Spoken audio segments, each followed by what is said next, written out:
different tales. As you might know, at some point Alice, as in Alice in Wonderland, a rat or a mouse told Alice, "Mine is a long and sad tale." And Alice said, "I see why it's long, but why is it sad?" But that's not what I'm talking about. So two tales. The two tales are, the first one is how quantum cryptography came to be. And the second tale, so it's like two talks in one. The second talk is, who told you that nature is non-local? And these two talks are related by Artur Ekert's paper, whom I expect most of you to know about Ekert's paper, but that's the link between my two talks. But let's start with the first one, how quantum cryptography came to be. That's the history of quantum cryptography from the very beginning until Ekert's paper. So it ends in 1991. Not quantum cryptography, but the tale I'm going to tell you about. And I'm going to use, since this is, we had QCrypt, and in 2018, QCrypt was in Shanghai. Some of you noticed my T-shirt.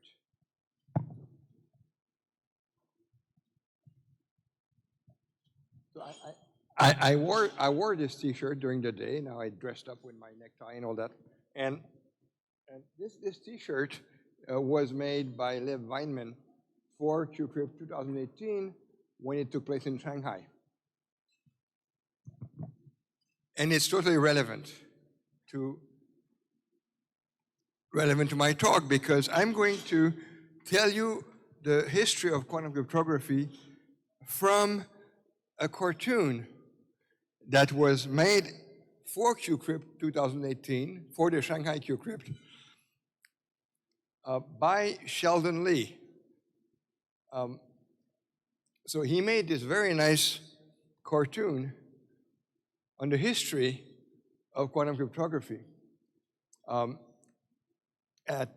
Again, it was shown at QCrypt 2018, and this it blew my mind away. It's so nicely done. I don't know. I haven't seen Sheldon ever since. I don't know if he's here, but I hope he's doing well. So that took place, again, this cartoon was shown at QCrypt 2018, and you don't need me to tell you that this is Shanghai. Well, maybe you don't know, but any Chinese will recognize Shanghai here. And on the poster, on the QCrypt 2018 website, there was Messius. The Messius satellite was there. It was almost brand new at the time. And you can see that Messius is talking to two rams, and I don't know if it's entangling them or establishing a secret key between them. It's not clear. And if you're familiar with QCrypt in general, you should know that the mascot of QCrypt is a sheep. There's been a sheep at every single QCrypt, except when it's in China. Because the Chinese think the sheep is not a noble enough animal, they replace the sheep by rams. That's okay. So again, here's a poster, the cartoon, and let's start at the beginning. Let's start at the beginning, right here. So the first, quantum cryptography really started here. This is Stephen Wiesner. Stephen Wiesner, in 1968, was the first person, as far as I can tell in history, to think that quantum effects could be used to achieve information processing tasks that are impossible with classical media. Not just infeasible, but impossible. That's much better than the quantum computer. The quantum computer, not yet invented in 68, but the quantum computer, whenever we have it, will be able to perform computation tasks much faster than classical computers, maybe so fast that a classical computer would not be able to do it in the age of the universe. But still, from a purely theoretical point of view, the quantum computer can only do computations that are possible with a Turing machine, with a classical computer. Whereas what Wiesner invented are tasks that are absolutely impossible with classical physics. And so is quantum cryptography, by the way. But what Wiesner invented in 1968, the best known thing, so, well, this, oh, sorry about that. This, it just bounced, sorry.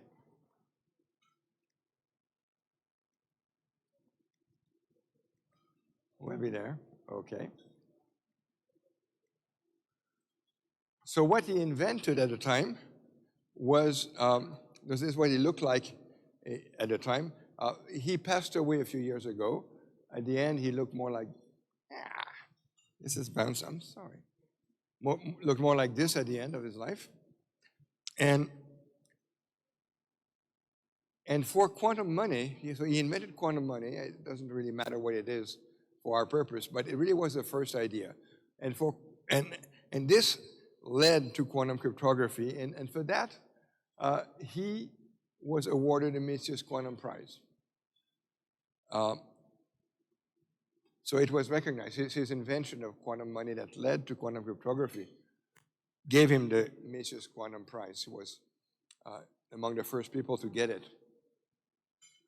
And he got the quantum prize for this paper, Conjugate Coding. So Conjugate Coding was written in 1968, and Wiesner submitted that paper. He wrote the Conjugate Coding is the paper in which he introduced quantum money, quantum banknotes. And he submitted that paper to the IEEE Transactions on Information Theory, but he's a physicist, or was. And he wrote his paper in physics jargon and then submitted to a computer science or engineering journal. So of course, about these banknotes, by the way, the banknotes, just so that we know what we're talking about, the idea that these are unforgettable banknotes. The idea is that because quantum states cannot be cloned, if you put quantum states on a banknote, the banknote cannot be cloned or copied. It's as simple as that. But it was totally revolutionary. So this is an artist's image of photons being kept in a banknote. Of course, it's not at all reasonable. But so Wiesner wrote his paper about these quantum banknotes and also what he called the multiplexing channel. But again, he wrote the paper in physics jargon, submitted to a computer science journal, and of course was rejected because neither the editor nor the referees could understand. Paper was rejected. What should you have done? Well, if it were you, what would you do?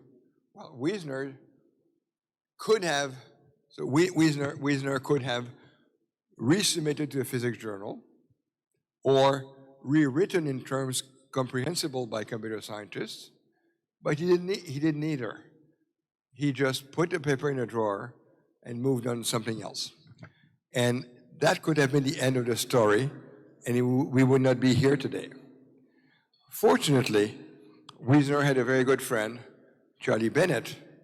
Bennett and Wiesner went to undergraduate school together. At that time, they were doing their PhDs in different places, but they kept visiting each other. And one day, 2 years after that, in 1970, Wiesner visited Bennett and told him about his idea. Again, that's not my drawing, it's Sheldon Lee. I'm not sure if he was crying, but it doesn't matter. So Wiesner came to Bennett and told him about his ideas, and whereas Wiesner, had moved on to something else, Bennett understood how important the idea was. And he took it upon himself to talk about it around him. And that's how the idea was kept alive. So Bennett talked to various people about Wiesner's idea, and nobody paid attention. So maybe Wiesner was right in giving up because nobody was interested. But Bennett kept talking to people with no effect until, oh, by the way, he looked like this at the time. So this drawing is maybe not so good, but what can I say? Today he looks like this, not much different, bit less hair. And then what happened is that, so when Wiesner talked to Bennett, Bennett took a pad of paper and took notes. And this piece of paper still exists physically in Bennett's hands. And to me, this is the first time that the words quantum information theory were written. I consider this piece of paper as the most important artifact in our field. So Bennett took notes and understood it was important, and then, as I said, he kept talking to people about it with no effect until 9 years later, in 1979, I was swimming. I was not on a rubber duck, I really was swimming. I was swimming in San Juan, Puerto Rico, at the beach, minding my own business. And you might wonder, what is this beard about? Well, at the time I looked like that. So this one is really quite good, I would say. So there I was just swimming at the beach, and then this crazy man swims up to me, Bennett, of course, and tells me about quantum money. This is a very surprising thing. It doesn't happen very often in one's life. I never met this guy before, but he told me that a friend of his, Wiesner, had invented a way to use quantum theory to make banknotes that are impossible to counterfeit. Now, at the time, I knew nothing about quantum theory. Well, I'd heard of Heisenberg uncertainty principle like everybody, but really, I didn't know anything else about quantum theory. And this crazy guy starts telling me about quantum money. If I had been on firm grounds, I would have ran for my life, I suppose. But what could I do? I was in the ocean. I could not. I had to listen. I had no way to save my life. So I listened to him. And I thought it was really interesting. Now, the thing that was different between this occurrence and all the previous times that Bennett tried to interest other people to Wiesner's ideas is that I was not a physicist. Still, I'm not. I was a computer scientist. And I had just finished my PhD thesis on what was then a fairly new field of public key cryptography. So I was a cryptographer, a computer scientist doing cryptography, not a physicist. And therefore, I could understand how interesting this was from my perspective, whereas for physicists, it was just a crazy idea. It was a crazy idea. But for me, I immediately realized that there was something there. And Wiesner's original idea, these banknotes, they had one big defect. I told you they are impossible to counterfeit because they contain quantum information, and quantum information cannot be cloned. By the way, Wiesner's idea was decades before the no-cloning theorem. He really was a precursor. But the problem with this is, well, fine. So nobody can make a copy because quantum information cannot be copied, fine. But it's only useful if someone can verify its validity, right? If you can, as a counterfeiter, you can make another thing that looks just like it. It's not a copy because you can't copy it, but it looks like it. And if nobody can tell the difference, then there's no point. But Wiesner had thought of it. Wiesner had thought of a way to verify that a banknote is valid. The trouble is that in Wiesner's scheme, to verify validity, you needed a secret, the same secret that was needed to create the banknote. So the bank could create the banknote, give it to you, and then you could go around town and nobody would accept it because nobody could verify validity. All you could do with the banknote is come back to your bank and deposit it back because the bank could check validity. How anything can be more useless than that?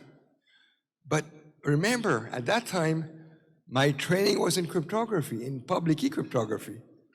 And I immediately thought that using public key techniques, all brand new at the time, we could make a banknote that needed a secret key to be created, but a public key would suffice to verify validity.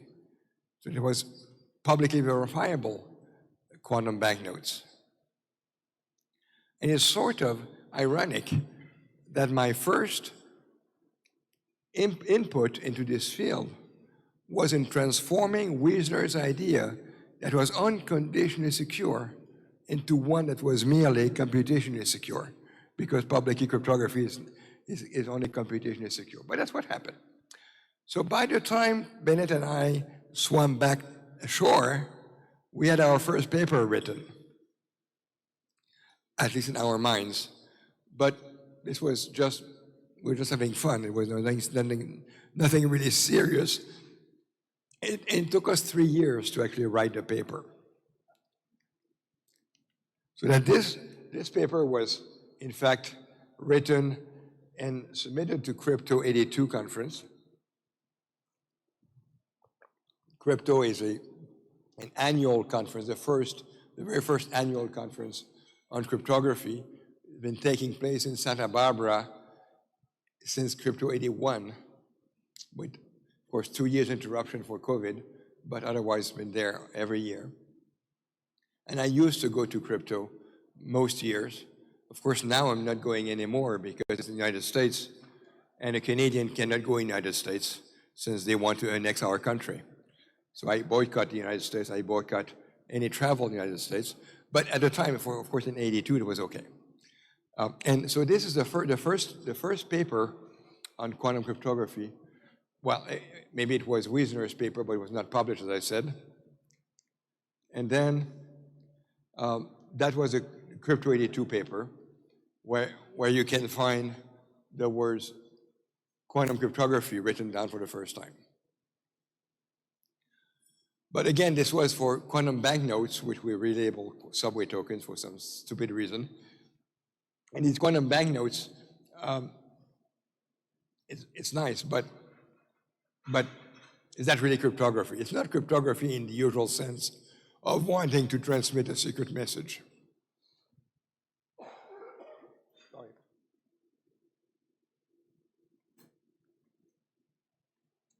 And then from there, Bennett and I realized that Wiesner's idea for his banknotes and our improvement was, of course, not practical because it required to keep quantum information on the banknote. And in those days, to keep quantum information alive was not at all reasonable. But we realized that photons, which we used in our minds to keep quantum information, photons were meant to travel, not to stay in the same place. And therefore, the natural thing to do with photon polarizations or quantum states, the natural thing to do was to transmit information. And if we want to transmit information and want to do something interesting about it, remember that I was trained as a cryptographer. So the natural thing to do was to use these ideas to transmit confidential information. So that's when quantum cryptography started to be thought of in our minds. And we wrote a first paper in 1982. In 1982, we wrote Quantum Cryptography Part 2, and that paper, it's not BB84, it was a precursor, but at least we're using quantum states to transmit confidential information. It was not very practical. We submitted that to the Stock conference, and it was rejected, just like Wiesner's idea. I still don't know why they rejected it. I think they should have accepted, but anyways. So it was rejected. So remember, Wiesner just sort of gave up on it. What should we do? Of course, we should not give up on it, but rather than resubmitting, or in the meantime, we thought of BB84, which was a much, much better idea. Nevertheless, this 1982 paper was finally, was rejected, just like Wiesner. But nevertheless, it was finally published 32 years later. I think this is my record. A paper that we wrote in 1982 was published in 2014. And the reason it was finally published is that Tal Moore and Renato Renner put together a special issue of two journals to commemorate the 30th anniversary of BB84, and we were invited to put in there anything we wanted. So we resurrected the old paper in that special issue. In any case, then we, Bennett and I, we realized that our rejected idea was not so good after all, and that we should use quantum states not to transmit an actual message, which is what we did at the time, but we should use quantum states to establish a secret key. And once a secret key is established, then it can be used as a one-time pad to send an actual message. So going from trying to send a message to establishing a secret key was really the most important idea we had, and that was BB84. And of course, as its name indicates, BB84 was invented in 1983. But it was published in 84. And the funny thing is that BB84 was published not because it was accepted. Remember, everything was rejected. All the ideas had been rejected so far. BB84 was published because I had this colleague, Vijay Bhargava, who was a professor at a nearby university in Montreal, and he was in charge of a special session on coding and cryptography at a big conference that would take place in India, in Bangalore, in India. And he told me, hey, if you want to visit India, why don't you send me a paper and I will accept it already. In other words, BB84 was finally published because it was accepted before being submitted. I don't think that this Bhargava had any clue what he was doing at the time, but that's how BB84 finally got published, just by being accepted already. And so it appeared in these proceedings.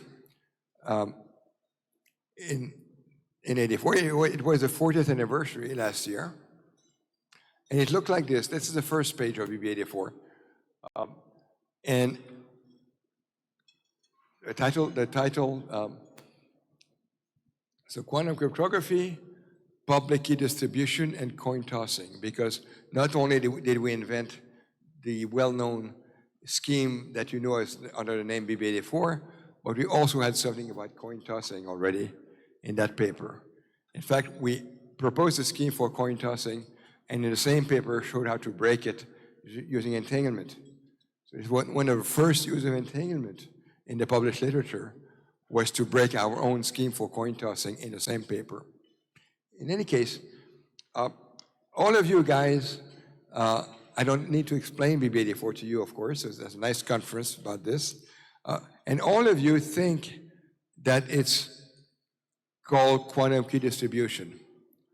And if you remember only one thing from my talk, I want you to be this. BB84 is not a quantum key distribution scheme. So who called it quantum key distribution? You might think it's us. It looks like you have, right? Quantum key distribution, right? But that's not what we wrote. Yeah, it's quantum, blah, blah, blah, blah, key distribution. BB84 is not a quantum key distribution scheme. There's no keys distributed. In BB84, a key is established between the two parties. What it would mean to distribute a key is that one party gets the key distributed to several other parties. That's what distribution means. So please stop calling BB84 quantum key distribution. It's a quantum key establishment scheme. But the title of this paper, I don't disown the title of the paper, but again, you don't see quantum key distribution. There are words in between. Key distribution is preceded by public in the title. So this title is because what we did with quantum effects is to do something similar to what classical people do that was called public key distribution. And public key distribution was an invention of Diffie and Hellman in 1976. The most important paper in the second half of the 20th century in cryptography, I hate to say it's not BB-84, the most important paper in the first half is Shannon's paper. In the second half of the 20th century is Diffie-Hellman, no direction cryptography. And in that paper, they introduced public key distribution. So public distribution is blah, blah, blah, blah, don't read it. But so what we did in BB-84 is find a way to use quantum effects to achieve the same goal as classical public key distribution. It's not a quantum key distribution paper. So who said that? Not me. It really should be called quantum key establishment. And I know that for the rest of the week, all of you will change your papers, will change your talks, remove all mention of quantum key distribution, and call it quantum key establishment. I'm sure of that. And as soon as you get home, you will talk about quantum key distribution again. There's nothing I can do about it. Bennett agrees with me that it's the wrong term, but he doesn't believe, contrary to me, that it's worth fighting about. I think it's worth fighting about. Anyways, that's what it is. So quantum cryptography gives us unconditional confidential information, and quantum cryptography, as you all know, BB-84 is unconditionally secure, regardless of the eavesdropper technology and computing power. But is that really true?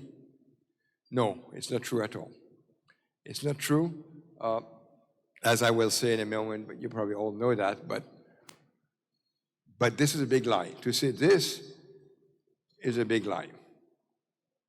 All right. So 1984, but Charlie Bennett and I, we invent BB-84, and we give talks about it all around the place. And guess what? Nobody takes us seriously. Now, initially, we're not too upset because we didn't take ourselves seriously either.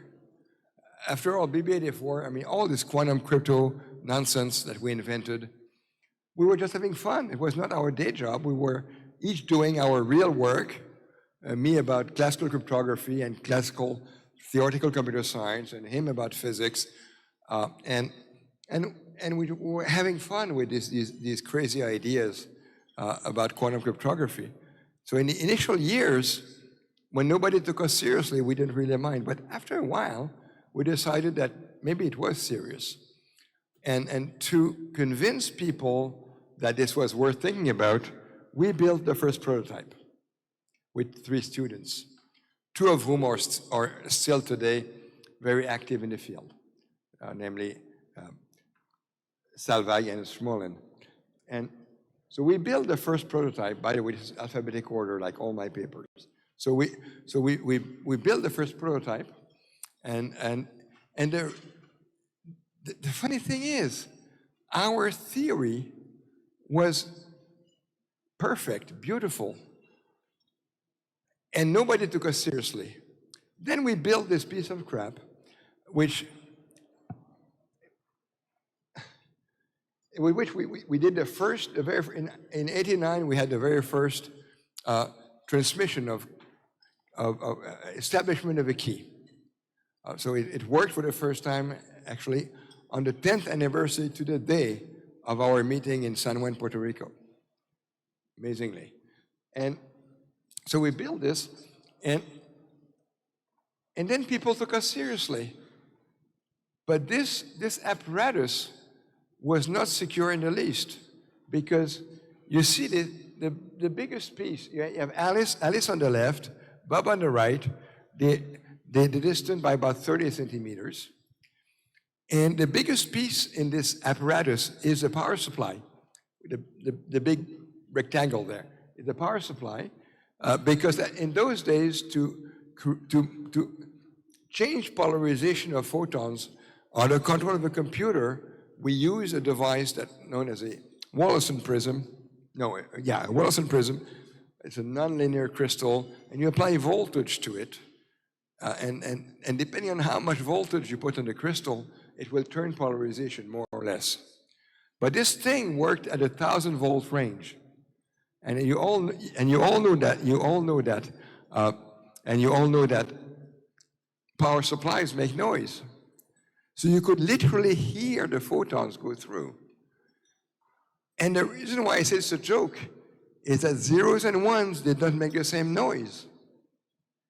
So that this was provably secure against any eavesdropper who is deaf. But the funny thing is that, as I said, our beautiful theory was not taken seriously, and because we built this prototype, we were taken seriously, when this prototype is not serious. Anyways, that's how it works. And then, so that was 1989. This is when quantum cryptography started being taken seriously. And then the next thing that happened, which made it become very serious, was a paper. Oh, sorry, but before that, what I want to say is that, sorry.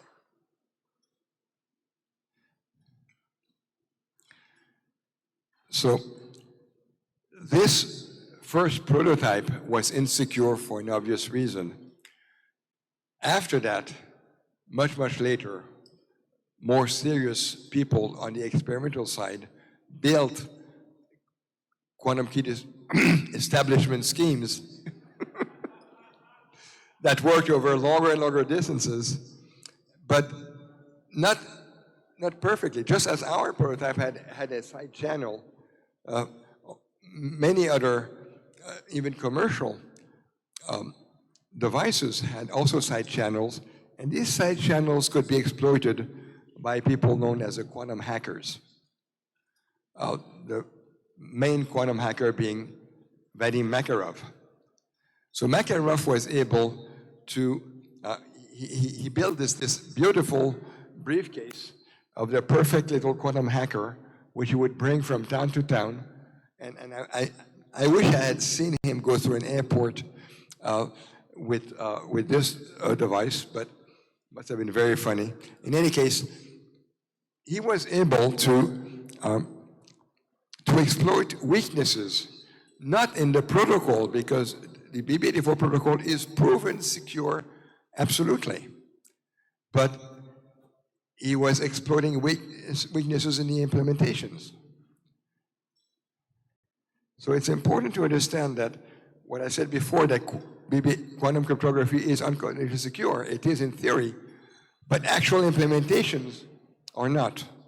Actual implementations may or may not have weaknesses that can be exploited. However, what is true, and this is very important, is that what quantum cryptography provides, that classical cryptography, including post-quantum crypto, does not provide, and that's really where it's amazing. It provides a secret that is future-proof. And future-proof means that it is as secure in any future as it is when it's created. Said otherwise, if you want to exploit weaknesses of a quantum crypto device, you must do it while the transmission is taking place. Any attempt afterwards to learn something about a secret is doomed to fail. Whereas classical cryptography suffers from what's known as the harvest now and decrypt later paradigm, by which you can, as an eavesdropper, you can intercept classically encrypted messages. You're unable to decrypt them today, but you keep them. And later, when you get a quantum computer, perhaps, later when you know how to decrypt it, you can take it back and decrypt retroactively. So this is known as the harvest now, decrypt later paradigm. And quantum crypto does not suffer from that. It's its main strength, actually. So this sentence here that I wrote in black, I took from Norbert Lutenhaus. And again, so there's no harvest now, decrypt later paradigm here. Okay. So can we dream of a truly unbreakable implementation? Again, in theory, it's unbreakable. In practice, there could be loopholes, weaknesses. Can we dream of a one implementation that would really be unbreakable? And the answer is yes. We can dream of it by using entanglement. So entanglement offers a tool by which it's possible, at least in theory, to have a quantum crypto apparatus or pair device set up that is secure even if it's not implemented properly. Even if there are all sorts of weaknesses in the implementation, doesn't matter. This is known as device-independent quantum cryptography. And this requires entanglement. And that brings me to the next talk, which is in fact fueled by this paper, Quantum Cryptography Based on Bell's Theorem by Artur Ekert. So Ekert in 1991 wrote an absolutely fundamental paper in which he proposed to use entanglement for secrecy purposes. And what he proposed in his original 1991 paper is not any more secure than BB84, but it introduces the idea of using entanglement. The way he did it doesn't give any more security, but he opened the door for something absolutely fundamental, which is quantum cryptography based on entanglement, and which in turn gave rise to device independence. So that's a fundamental paper, but not only is it so important because of that reason, also it's important because he published in Physical Review Letters, so that physicists took notice. And he used a title that's very sexy, so that physicists took notice. So what really made quantum crypto popular is not so much our apparatus in 1989 than Ekert's paper in 1991. Ekert's paper really made the whole difference between an idea that Charlie and I had that was not taken seriously into something that became a hot topic. And then people started to really work on experimental versions of it. And for that, Ekert also got the Mises Prize, with Charlie and me, actually. Wiesner, Ekert, Charlie, and me got the Mises Prize at the same ceremony. All right. For a long time, Ekert's paper was the most cited paper in quantum cryptography. For a very long time, he was #1, according to Google Scholar. A few years ago, we passed him, not by much. So now the most cited paper is BB84. All right. But, and then Ekert and us, Bennett and me, joined forces, and we wrote a paper in Scientific American that also raised the issue, raised consciousness of the issue. So there we had this paper for the general public that described quantum cryptography in 1992. Good. So that's the end of the first part. How it came about. How did quantum crypto came about? That's the end of the first tale. But this first tale ends with how important it is to use entanglement. The second tale, oh, by the way, Ekert with Renner wrote a Nature paper on device independence that is really, really nice, explaining the idea of how we can hope to build a quantum crypto device that is secure regardless of defects in the implementation. It's been, and this idea has even been realized experimentally, but with such a low key rate that is not useful at the moment. But as a proof of concept, it has become real. Okay, so end of the first part. which ends with how important entanglement is in quantum cryptography. The second tale, who told you that nature is non-local?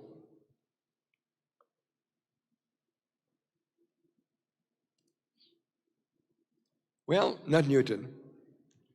Why do I speak about Newton is because in Newton's mechanics,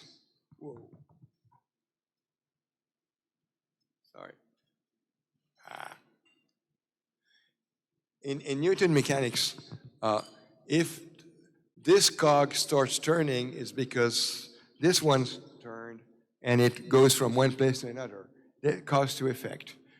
In Newton's mechanics, any effect is due to a cause and it goes from place to place. That's what we call, so it's not instantaneous.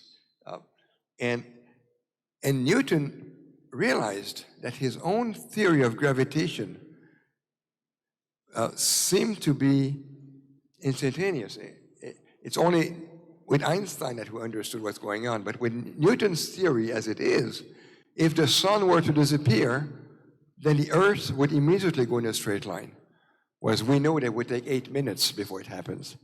So Newton realized there was something really funny about his own theory of gravitation, and he wrote something that is an amazing thing. Newton wrote that anybody, the idea that anybody may act upon another at a distance is to me so great an absurdity that I believe no man who has in philosophical matters a competent factor of thinking can ever fall into it. In other words, anybody who believes in my theory of gravitation is a fool. So Newton did not believe in action at distance, even though his gravitation seemed to be like that.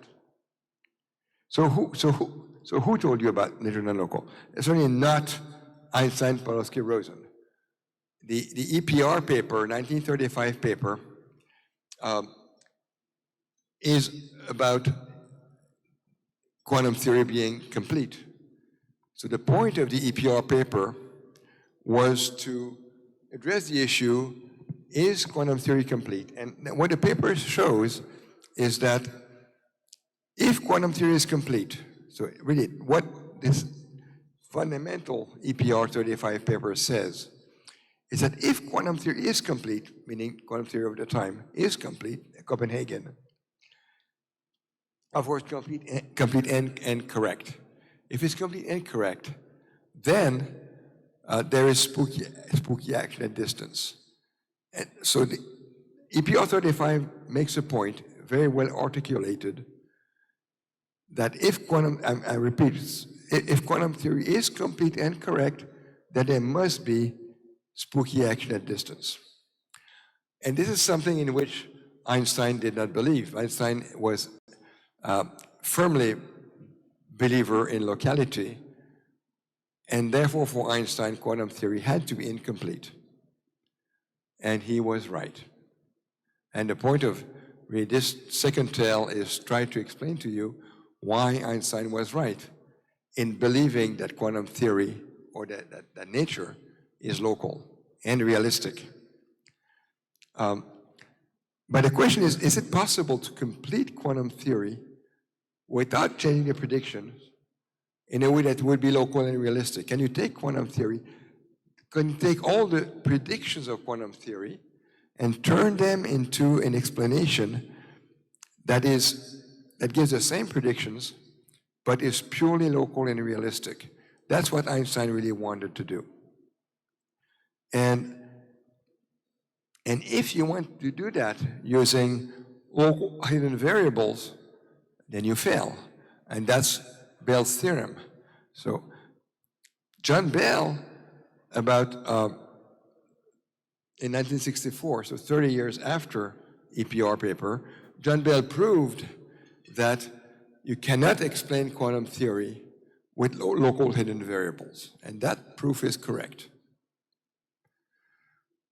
So essentially, this is Bell's paper. Essentially, it says that no local hidden variable theory can reproduce the predictions of quantum theory.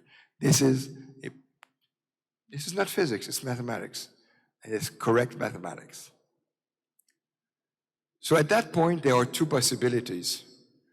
either nature is not, either nature cannot be explained by local hidden variables, or quantum theory is wrong, is incorrect in its predictions. At least one of the two must be the case. So that's when we need experiments. And the first experiment to vindicate quantum theory by what we call violating Bell inequalities was done by John Clauser. And that gave rise to the 2022 Nobel Prize. The 2022 Nobel Prize was given exactly 50 years, half a century, after Clauser's experiment. So it was given to Clauser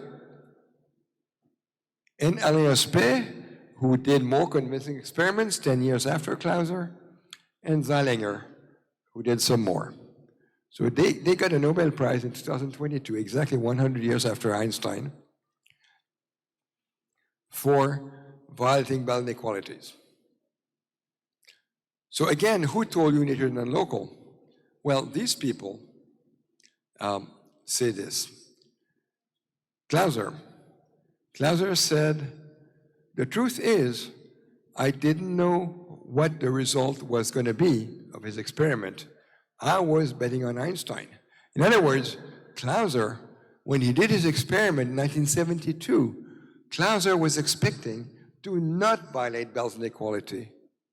And that, if he had succeeded doing that, that was a Nobel Prize next year, because it would contradict quantum theory. For him, he was very disappointed because he did not contradict quantum theory, so he had to wait 50 years for a Nobel Prize. But still, then he goes on saying, I was very sad. I thought Einstein was right, but I disproved his point of view. So Clauser believes that Einstein was wrong because he believes that his experiments prove that nature is non-local. Okay, so much for Clauser. About Aspect. Aspect says, well, the first thing Aspect says, when a team gets a Nobel Prize, only one of the winners gets to give a speech at the banquet, the 10th December banquet that commemorates Nobel's anniversary of death. Only one of the winners in each field gets to give a speech. And Alain Aspect started what was chosen among the three, and he started his speech by saying that the first person who would deserve the Nobel Prize today is John Bell. But he was dead by that time. And I think it's really a disgrace of the Nobel Committee that they did not give a Nobel Prize to Bell while he was alive. But that's what happened. So, all right. Then Alain Aspect says, the conclusion, this is again at the banquet speech, the conclusion is now clear. Einstein's view on physical reality cannot be upheld. In other words, Einstein was wrong. Shoot, sorry about that. This just bounces. All right. Okay. So, in fact, 10 years earlier, he said we should renounce local realism when the so-called loophole-free Bell tests were made. And then, a little bit like Clauser, he says, in my head, I am an Einsteinian. I could not imagine how Einstein could be wrong. But again, like Clauser, then he says, I'm sad because I love so much Einstein, but I have to accept the result. Notice that Clauser was very sad, very sad. Aspect is just sad. But both of them conclude that Einstein was wrong, and they're sad about it. And then Aspect even said something more extreme. Alain Aspect wrote a very, very nice book, a popular science book called Si Einstein avait su, Had Einstein Known. I think it's been translated in English by now. But Si Einstein avait su is a book in which Aspect describes all the experiments that led to the conclusion that Einstein was wrong and that our world is non-local. he thinks. And in that book, he writes, j'accepte l'idée d'une interaction capable d'affecter l'état quantique à distance de façon instantanée. In English, I accept. Oh, I got it wrong. See, Einstein is 2025. I wrote 2015. It's 2025. Sorry. So in English, I accept the idea of an interaction capable of changing the quantum state at a distance instantaneously. So he accepts the idea that if two particles are entangled, you can do something here that has the effect of changing the state over there instantaneously. In other words, he really embraces the idea of non-locality, which to me is nonsense.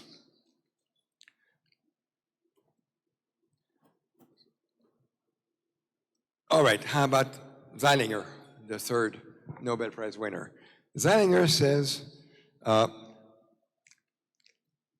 the experiments, his and Aspect and Clauser and others, all the experiments tell us is that nature cannot be described by local properties in the sense of Bell. And that is perfectly correct. I'm really sorry, I'm having trouble with this thing. It just bounces again.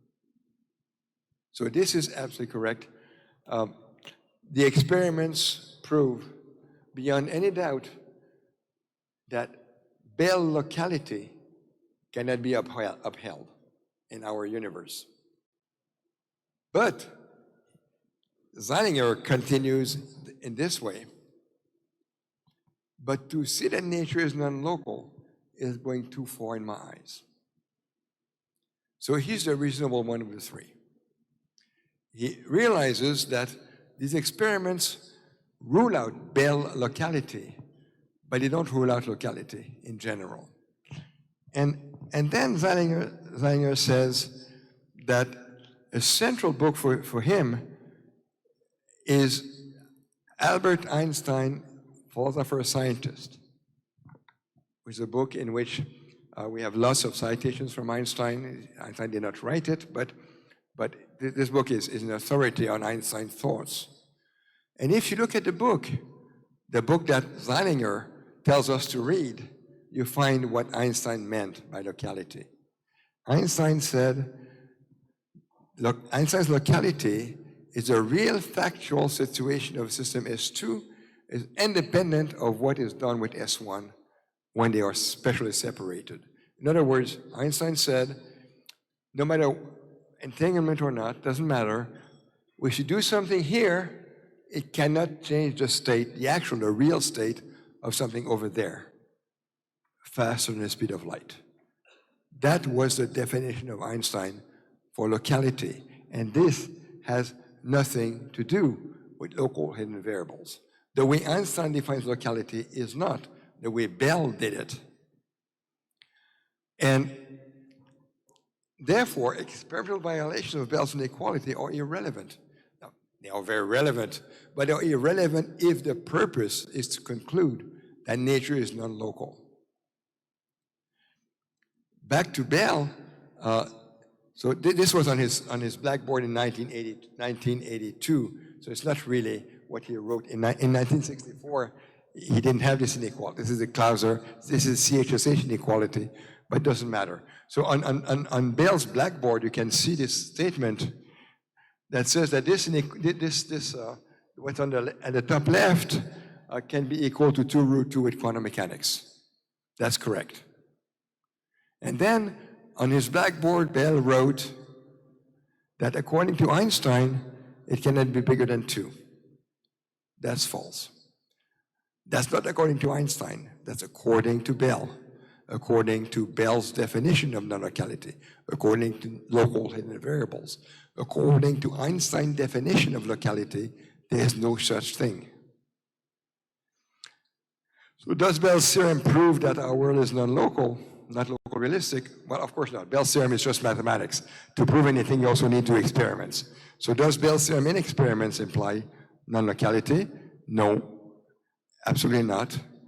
And that's what tell you about. There's no connection between non-locality in our physical universe and violating Bell's inequality. And this is not new. This was discovered in 1999 by Deutsch and Hayden. David Deutsch, well known for being one of the first inventors of quantum computing. So David Deutsch and Patrick Hayden, in 1999, wrote a paper that explained completely how to do all of quantum mechanics in a way that's local realistic. There's nothing new about it. But somehow this paper went under the radar. One reason is that in that paper you have that all information in quantum systems, notwithstanding Bell's theorem, is localized. Measuring or otherwise interacting with a quantum system S has no effect on a distant system. And this is all explained in great detail by Deutsch and Hayden at the turn 25 years ago, at the turn of the century. Now, maybe the reason why this paper was not really noticed at the time is that, first of all, the title is not very interesting. Well, from the title, you may not feel that you have to read the paper. The title is not about our universe is local realistic. But moreover, this paper is very, very, very hard to read. But I have a good news. If you want to read that paper, well, don't immediately. First, read a paper written by my former student, Gilles Brassard. Gilles Brassard deciphered it for us. So first read that paper, which explains the Deutsch-Hayden paper, and then go and read Deutsch-Hayden, and then you will understand. In fact, in Deutsch-Hayden, they even explain how you do quantum teleportation in a local universe. There's no non-locality in quantum teleportation. Yet the whole explanation is given in about one sentence in that paper. It's incomprehensible, of course, but Brassard explained it for us. So let me just take a few more minutes to tell you that the usual argument against local realism is, number one, quantum theory cannot be described by local hidden variables. Number two, the only way to be local realistic is to be described by local hidden variables. And if these two statements are correct, then quantum theory cannot be local realistic. That implication is logically correct. And the first statement is true, that's Bell's theorem. The second statement is false. We can be local realistic in other ways than local hidden variables. And that's what Deutsch and Hayden discovered 25 years ago.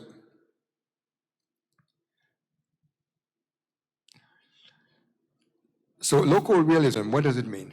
Let me tell you what I mean by local realism.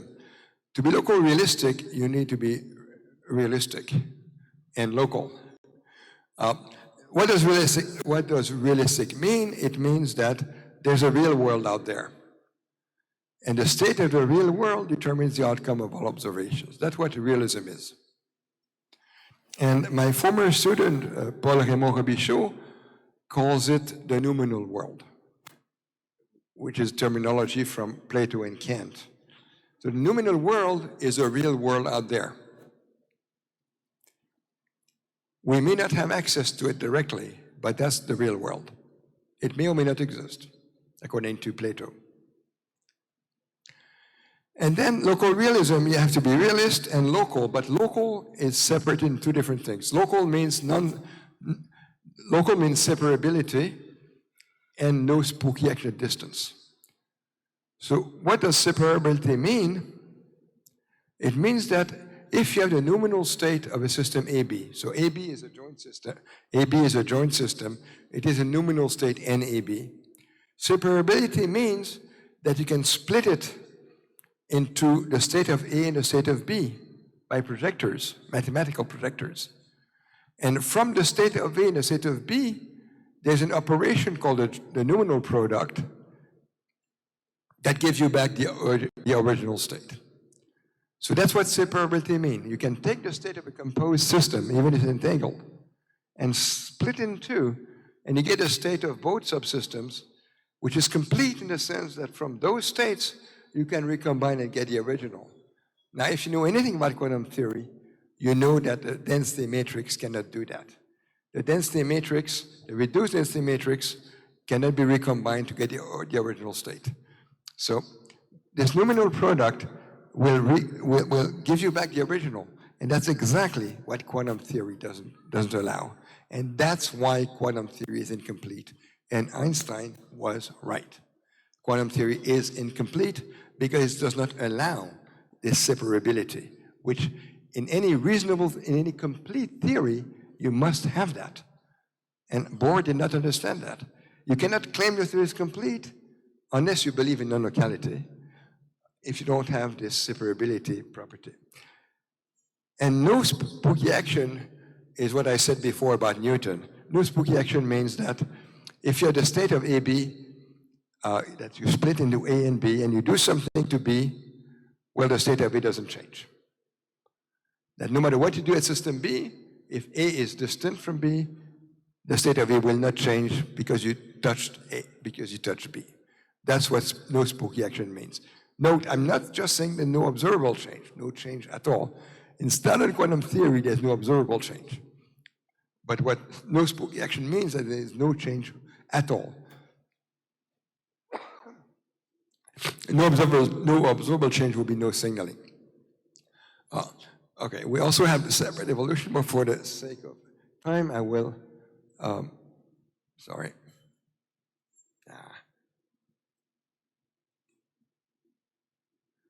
I want to save time, all right. I'm going to skip this separate evolution. It's interesting, but let's move on here to go faster because time is running and I'm abusing a bit. But the principles of local realism are the following. Maybe just give me 5 more minutes. Principle of realism is what I said before. There's a real world whose state determines the outcome of all observations. That's a noumenal world. Principle of locality, no action taken at some point can have an intense effect at some other point. And the principle of local realism is locality and realism, but in addition, that observation at some point can only depend on the state of the system at that point. The observation here cannot depend on the state of the system somewhere else. So that's what local realism is about. Whereas no signaling means that no action at some point has an observable effect somewhere else. See, it's weaker. There could be an action that's not observable. If like Alain Aspect, you believe that entanglement, if you have a belt state between Alice and Bob, and Alice decides to measure her photon, the polarization rectilinearly, then she will make Bob's photon become polarized rectilinearly. And if instead she decides to measure the polarization diagonally, she makes Bob's photon polarized diagonally. She cannot decide which of the two will happen at Bob, because that would be signaling. But she can decide that Bob will become one of these two or one of those two. That, if you believe in that, which is what Alain Aspect believes in, then it's non-local, but it's non-signaling, because these two possibilities cannot be distinguished. They have the same density matrix. So non-signaling and locality is not the same thing. However, what is obvious is that local realism implies non-signaling, because if there's no effect, then there's no observable effect. So this is an obvious theorem. And in mathematics, whenever you have an obvious theorem, it's probably the one that is wrong.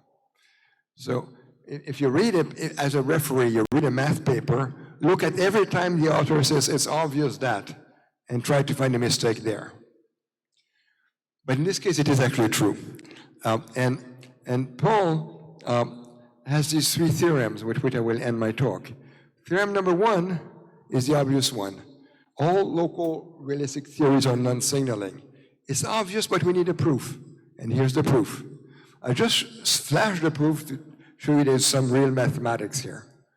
This is the easy proof.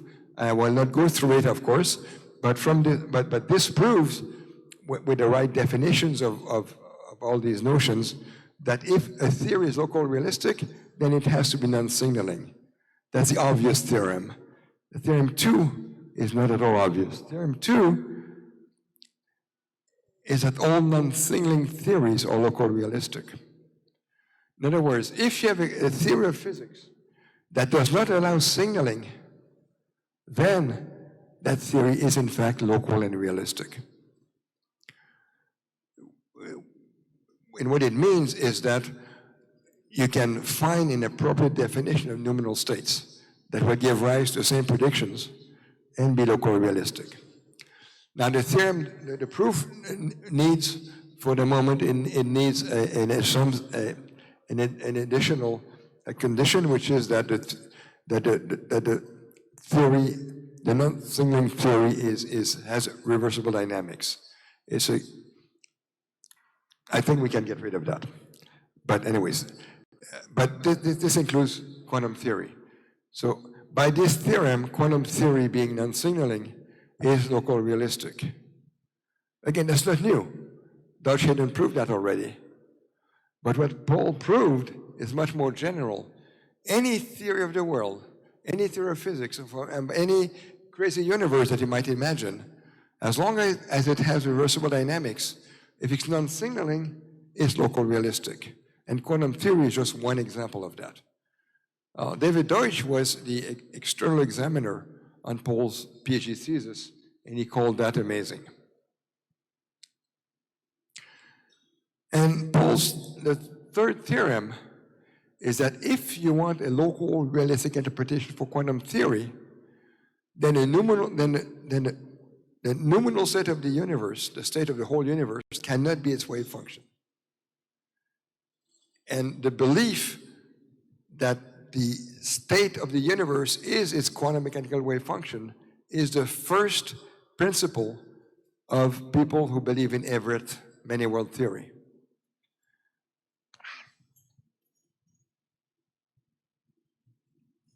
So in other words, what Paul proved is that if you want to save locality by using Everett many-world theory, you will fail. You need something else that Paul invented. Well, Everett theory is nice already, but it will not give you locality. So the take home, no experiment whose purpose is to demonstrate variations of Bell's inequality can be used as evidence that our world is non-local. Because any experiment you do that agrees with quantum theory agrees with the theory that can be explained local realistically. The only way to prove that our world is non-local realistic, if you could do it, would be to make an experiment that would disagree with quantum theory. Then perhaps you could prove it's not local realistic. But quantum theory, all the predictions of quantum theory agree with local realism, and therefore it's totally pointless to make experiments whose purpose is to agree with quantum theory, because that will agree with local realism. They're great experiments, but if their purpose is to prove that our world is non-local, they fail miserably from the start. Okay, you can find this paper, it's on the archive, it's not in a journal, but it's a 62-page paper, very well written. I recommend you to read it.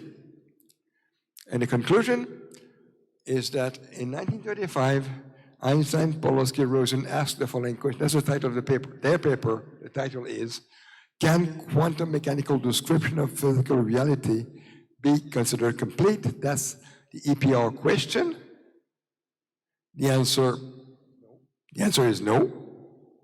In fact, it's a theorem under the assumption of, it's a metaphysical assumption, but under the metaphysical assumption of locality, it's a theorem that the answer to the EPR question is no.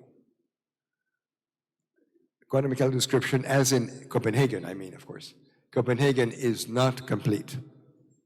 Moreover, it can be completed, which was Einstein's dream. So back to Alain Aspect's book, Si Einstein avait su, had Einstein known what I'm telling you about, then he could rest in peace. Because the universe is as he wanted, local and realistic. And finally, Bell in '87, in one of his last, maybe I think his last paper, wrote that either the wave function as given by the Schrödinger equation is not everything, or it is not right. He wrote that, and this time Bell was right.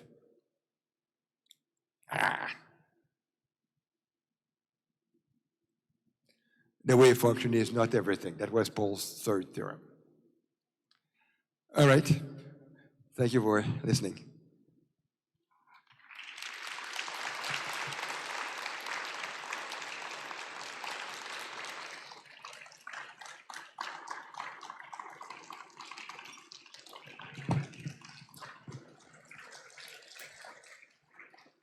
Go ahead. I'm sorry, I went a bit too long, but any questions?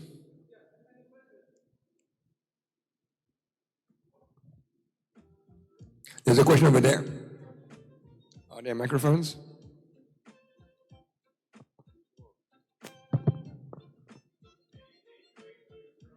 Wait, there's a question over there. I think the first hand was over there. The first hand was the yellow shirt there. Thank you very much. Is it true that Ekert, yes, thank you very much for both very interesting parts. The question is it true that Ekert invented the word quantum cryptography independently? The question was, is it true that Ekert invented quantum cryptography independently? Yes, not just idea. All I can answer is that this is what he says. I have no reason not to believe him. But okay, yes, he claims to have invented quantum cryptography independently. Not just the idea. I hear that about words quantum cryptography also. So Ekert says, again, I repeat, I have no reason not to believe him. Mm-hmm. Ekert says that he had not heard about BP84 when he invented his entanglement-based quantum crypto. That he got the idea that from reading the EPR 35 paper, there's one sentence in that paper that tipped him onto cryptography. And then at some point someone told him that,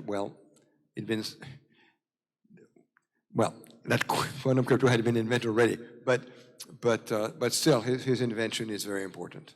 Thank you. Thank you very much. Independent or not. Thank you. To call him co-inventor, I think is going too far. Thank you. And he deserved a Mises Prize.